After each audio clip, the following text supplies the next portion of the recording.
Allie Lewis, And I'm Tiffany Jones. and we're your revenue insiders. Today, we have the wonderful Sarah Bedwell joining us to talk about how you become a CEO of your own business as a sales leader. And this is going to be an amazing conversation. Thank you, Sarah, for joining us. I'm so glad to be here. Thank you for having me. So, Sarah, we're meeting for the first time, already loving the conversations we're starting to have. Can you give me a little bit of background for our listeners about yourself? Yes. So, what is relevant is I've been in this business about 20 years, and about half of that as a rep. So, I had my own multi-million dollar quota, and half of it in go to market operations and enablement. And I think what really struck me about that journey is I started my career at Tableau software. So, I think I was employee number 70, and we did $12.3 million that year. And by the time I left, we were doing $1.1 billion and we'd grown from 70 people to 5,000. And there were a lot of firsts. So I was the first person to help start our account management team. I was the first person, one of two actually, that was sent over to Europe to join our existing EMEA colleagues who were fantastic. I was the first person ever to get promoted to enterprise. And so they actually gave me the banks. So I had to sell into FinServe in Canary Wharf. And I will never forget, I got a sales training that was on how to prospect into executives. So I ran that program against a man named Connor Ogle. So he was the chief marketing officer of HSBC's investment bank. And so I got the meeting and I prepped really hard and I did the whiteboard, why change? Why now? Why Tableau? And he sits back and he just looks at me and he says, "Yeah, I'm interested. What do we do next?" And I went red and then I went white. I had no idea. And he could just tell it was like blood in the water. And he kind of scooted his chair back. And we both knew that we were never going to talk again. And I think I was on floor like 42. And I started crying around floor 39 on the way down.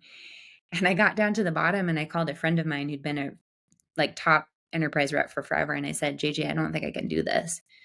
And he's like, "Oh, Sarah, no, it's just no one's taught you the basics of how you run that meeting." And it was probably a 7-minute conversation. He told me what to do. The next week, I had a meeting with the CIO of BNP Paribas, and I did what he said, and it worked exceedingly well. And they became one of the jewel clients of all of Europe. And I think what it taught me is there really is a way to help salespeople. I just have a deep, deep love for salespeople. It's a beautiful profession. It's honorable. It's really hard. And we can do a lot better for them, giving them simple things that work.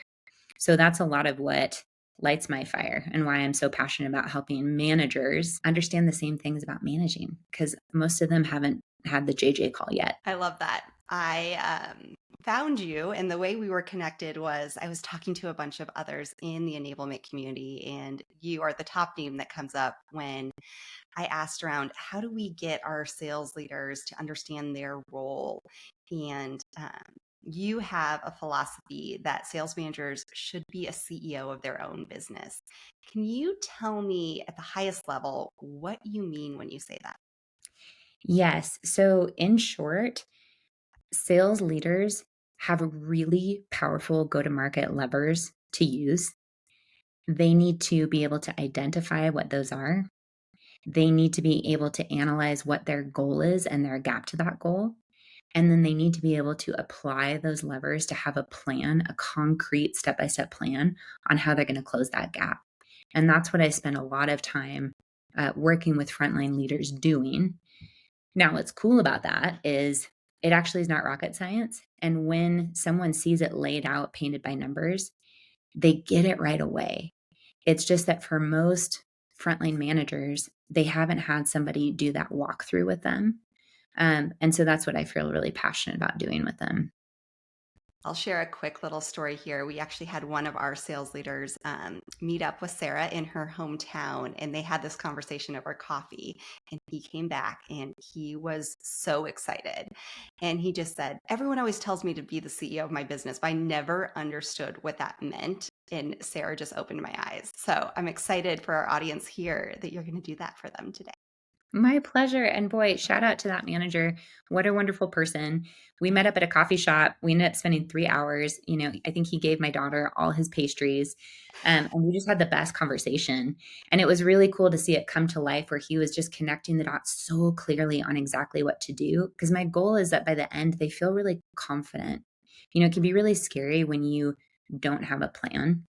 And when you create a plan that you can truly believe in, you feel so much better going into work every day. And that's what I love to do with them. So not everyone has had a 3-hour conversation with you at a coffee shop with pastries and coffee, or even like a 7-minute JJ phone call on floor 1 or 0 after that conversation. I'm curious, like thinking back maybe to that first meeting and that first conversation you had, what's that one thing that you think sales managers are struggling with the most if you had to stack rank them all? It's such a good question. I think I see them struggling a lot on going through the steps of proper strategic planning. And so what I mean by that is this. What is step one of that? Well, step one of that is understanding go-to-market sequence and knowing what are the levers they can control and they can't control. And so to give you an example, we don't control our territory or the quota they give us. The products we sell, often our pricing, right? We don't control those things. But oftentimes frontline managers don't realize how much they do control. So they do control who goes into what territory based on their strengths, who they hire, who and how they coach and train, the behavioral expectations they set, their systems, their time. So I want to give you one example of ideal customer profile. So a lot of the time as a frontline manager, you get your territory around January, February, whatever it is, and the company will tell you, hey, our ICP, our most valuable customer we want you to go after, has these 5 characteristics. And hey, we've created this lead scoring system for you. That's super important and super relevant. And that is not where it ends for you. That's where it starts for you as a frontline manager. So one of my clients is a company that they treat eating disorders. And what I mean by that is in California, the primary audience that most needs those services is often the LGBTQ community. But in Mississippi and Alabama, there's almost 0 of people who are identifying of that going into the program. It's actually women aged 12 to 14. And so what I mean by that is you need to actually get with your reps to understand their individual territory. Who are their most valuable customers? And where are they spending their time? And then what corresponding sales and marketing motions do you need to go and help those customers?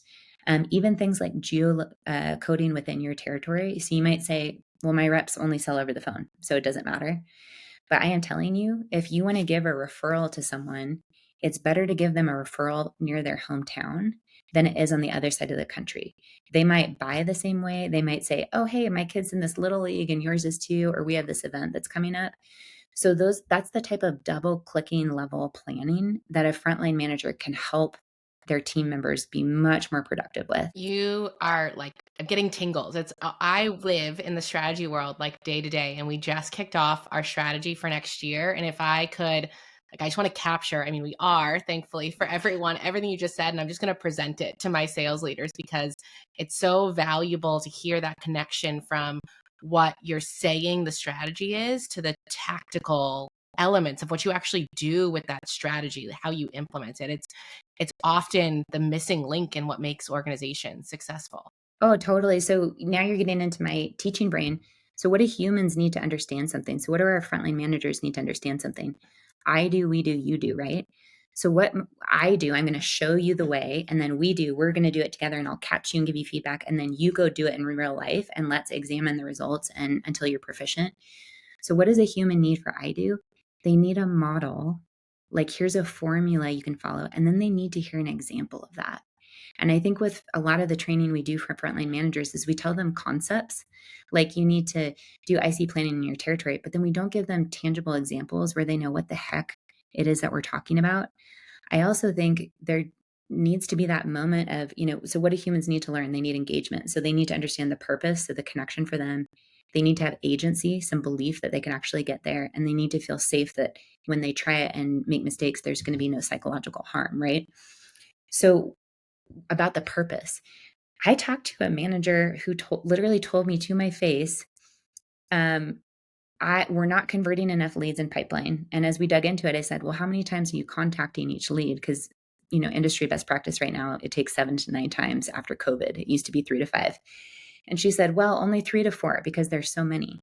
And I said, well, are you slicing them up and grading them on your A's, B's, and C's? So you're spending more time with the A's and B's and less with the C's.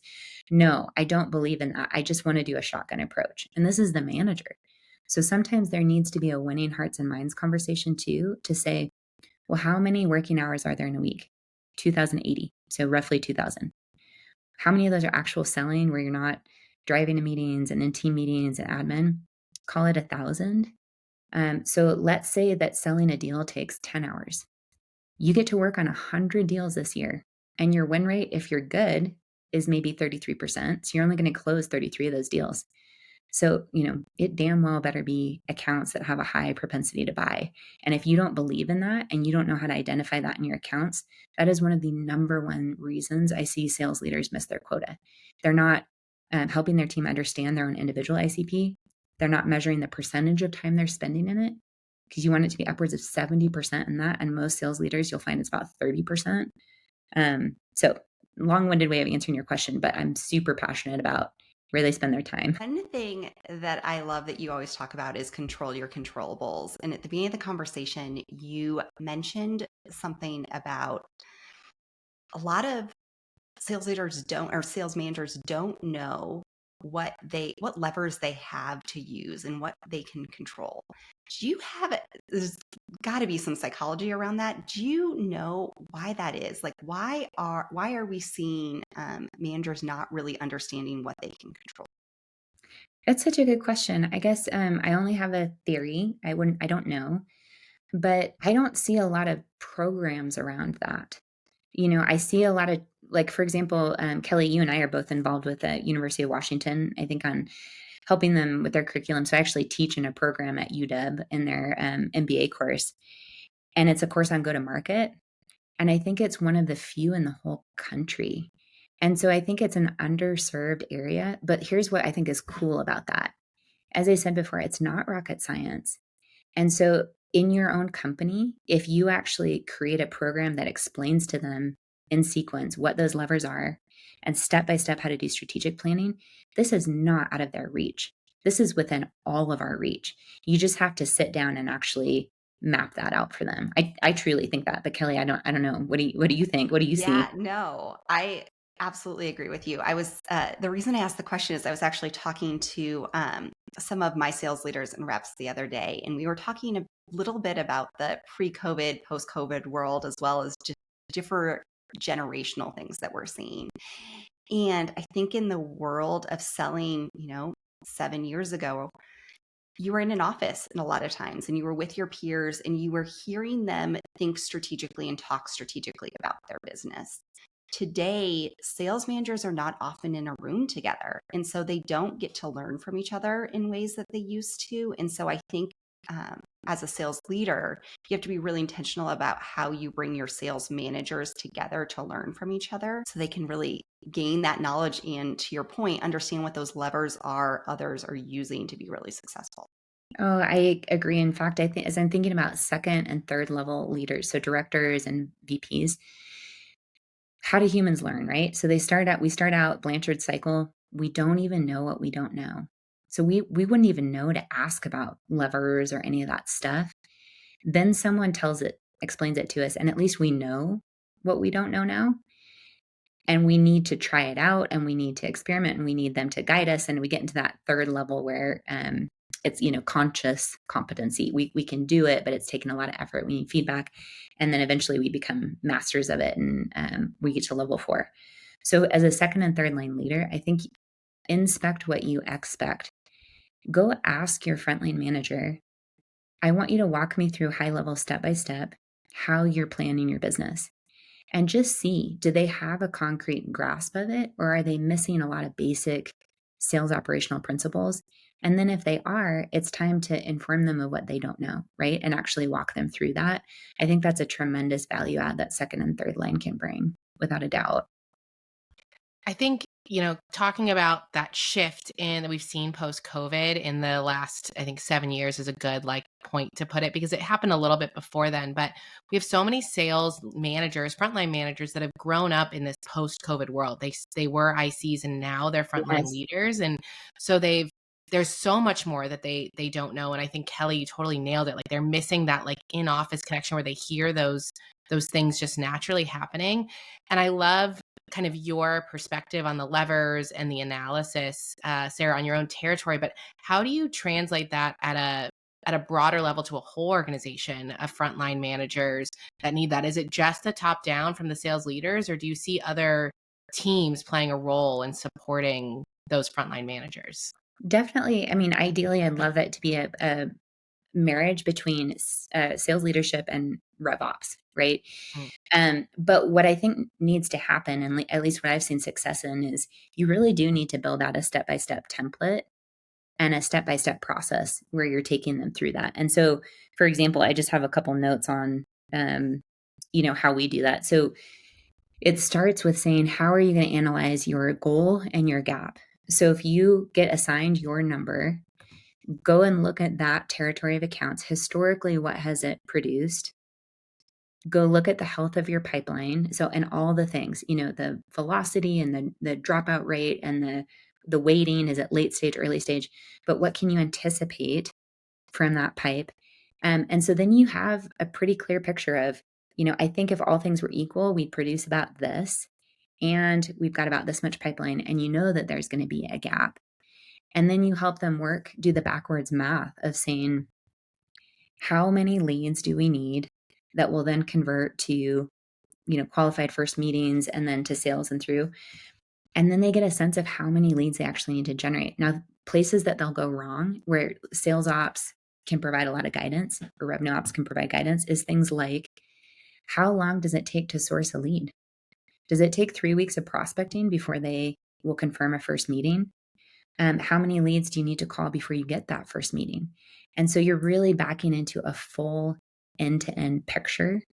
But things like that, in fact, I've done it. There's no reason you can't templatize that and then start them walking through. But somebody at the company, it's kind of that question of, you either build it or buy it, so you can buy it from somebody like me or somebody that, provides that, or you can build it internally, but you do need to have it. Otherwise it's the Wild West and everybody's doing the best they can. And that's not a way to scale. That's not a way to be predictable. One last question I have for you, kind of on this topic.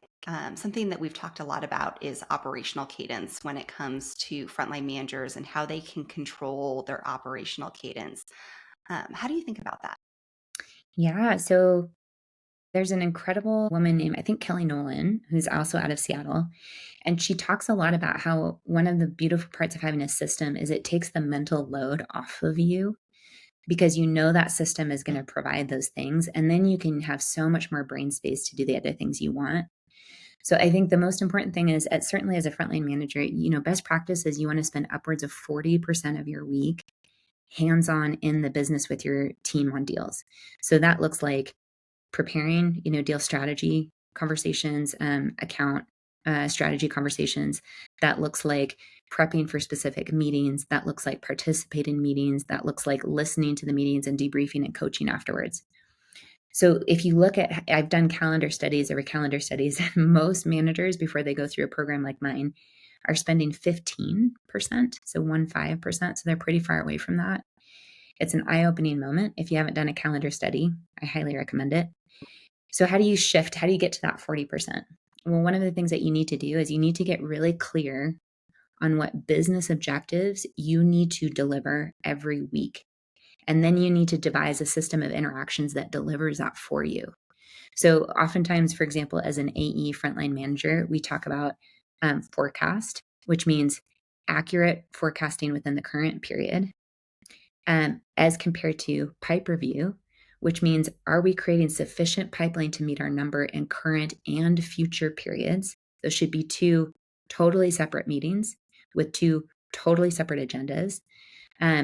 One-on-ones, team meeting, deals coaching, dealer account coaching, skill coaching, and probably a couple others. And so what we work on is saying, so if those are the objectives that we need to meet, then how are we going to design those interactions so that they cover each of those objectives? And how are we going to get really prescriptive and efficient? Which means, for example, if I'm doing a pipeline review meeting, what do I need to come prepared with? And what does my team member, my rep, need to come prepared with? What is a short asset that they can fill out so that they're coming with that analysis done and we're ready to rip through this agenda? And the agenda is going to be, how are we doing tracking on KPIs? Let's look at our win-loss and actually see what the learnings are from that. Let's look at our velocity, funnel shape, contributions by source, what our plans are to fill the gap, actions from last time, did you complete them, et cetera. And then, the post. And I think when you get that clear, so you get clear on the objectives I need to meet, it's got to be out of prime selling and coaching time, so Mondays and Fridays. I design my agenda to meet that, and I have assets that meet that, and I train my team on exactly what's expected so that we're really efficient. You just get it dialed, and people breathe a huge breath of relief, and it's pretty awesome. So that's how I think about it. It's so powerful. Frontline managers, I always say this about frontline managers, they have one of the hardest jobs and the most time consuming jobs because they need to be, average sales manager has anywhere between 7 and 10 reps reporting to them, and they need to be everywhere at once. And so providing them an operational cadence in a way to think about how they spend their time, such a basic thing, but can be so game changing in how they can actually influence. And it's I think one of the big levers they actually have. I totally agree. And there's one tiny little extra story I would add on to that. One of my clients, she's a frontline manager, very experienced. Her background was LinkedIn. I mean, she's at a new company, but she's really tenured and experienced. And her calendar, we looked at, it was booked from 6 a.m. till 6 p.m. at night, every single day. And as we looked through it, I was like, what are all these calls you're on? And she's like, oh, I have to do closing, like the negotiating for my team. And I was like, well, you have to? Like, tell me more about that. And what she realized is she actually looked at those reps and thought, you know what, they're probably actually a lot closer to being able to this than I realized. So she pulled back and said, instead of me being on this call, I want you to do an analysis for me on how you're going to negotiate. What's your strategy? What are your gives gets? Send it to me and we'll just debrief on it for 15 minutes. So the rep goes away. They do this.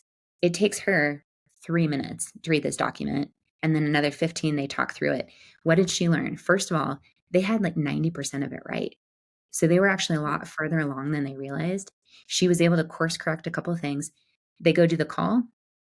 One thing goes wrong, but for the most part, the call goes great. They debrief on that one thing. And then they just repeated this maybe 2 or 3 times. And by the end of that, she felt totally confident in this rep's ability to close. The rep felt like $1 million, and she got multiple hours of her week back. So when we talk about those objectives each week, it isn't just the KPIs. It is also the strategic skill development that can have a huge impact on your number, on your work-life balance, et cetera, too. Yeah, I think that a lot of, again, especially first-line managers that advance into that advance from being an IC or actually selling directly, fall into that, what I always call a super rep mode, where they think they need to be the additional ride-along rep that they've always been. And I think a lot of times there's a little bit of an emotional change in letting go of doing that work that they've been so successful in doing for so long. Well, and especially like if times are hard, there's a fear of we can't lose this deal. And I think something that has really helped both the manager and the rep is the prep.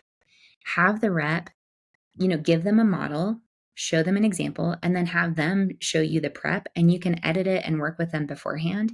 And then you can be on the call if things go sideways, but that gives both people a lot more confidence on what's going to happen when they go in. So I see that a ton too. I do it myself. I'm not going to point fingers at anyone.